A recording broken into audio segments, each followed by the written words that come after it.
foreign policy advisor to the Obama campaign and a former State Department official. David, thanks for joining us this afternoon. And look, it's an Independence Day weekend, and we see that Seoul is in jeopardy in terms of how its relations are going with Pyongyang.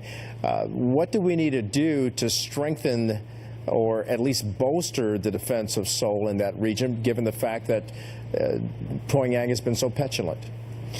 You know, there are only bad and worse options for North Korea at this point. I'm often a critic of President Trump, but I think he's doing the right thing here. He waited, hoping that China would put pressure on North Korea to come to the table and find a diplomatic solution to these issues.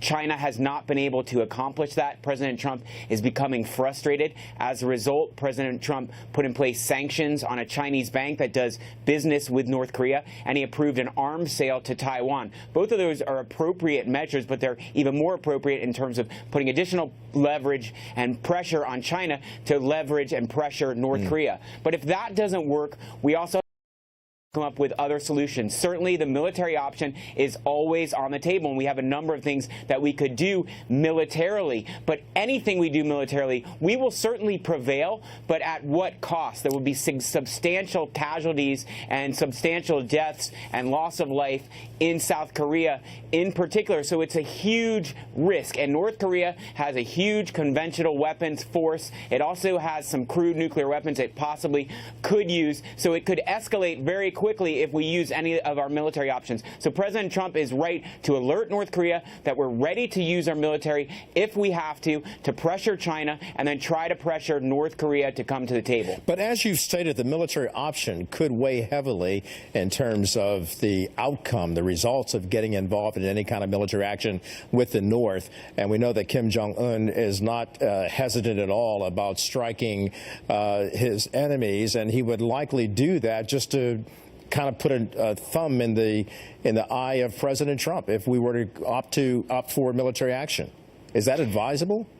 Well, that's one of the problems, is the leader of North Korea is unpredictable. He's authoritarian. He's not entirely sane. So we don't know how he will act, and we can't rule out him engaging in very substantial retaliation to anything that we do. If that happened, as I mentioned, I think it would escalate very quickly, and North Korea would be in danger of regime change. And that's the ultimate threat for Kim Jong-un, is that he wants to stay in power. That's really his main interest. So how do we find a way to get him to back off his nuclear ambitions while making him feel comfortable that he's going to be protected and stay in power? That probably involves China, but so far China hasn't been helpful. Exactly. And David, we know that they've had a nuclear appetite, but here's something else the president said when he was in the Rose Garden. He accused the North Korean regime of having, and I'm quoting him here, no regard safety and security of its people or its neighbors. So how do you deal with a regime that has no regard for its own people, let alone the rest of the world? Well, we deal with a number of regimes like that, unfortunately. North Korea is not the only regime like that, although North Korea's human rights record is despicable, and we saw that with the return of recently of the American from Ohio who passed away, which is tragic, and it's a significant atrocity. It's a problem for our relations, but it's symbolic of what they do to their own people all the time. Anyone who speaks out against the North Korea regime, that has to change, but it's very difficult for us because it's such a closed society, such an authoritarian society for us to have an impact at this point, but we got to try.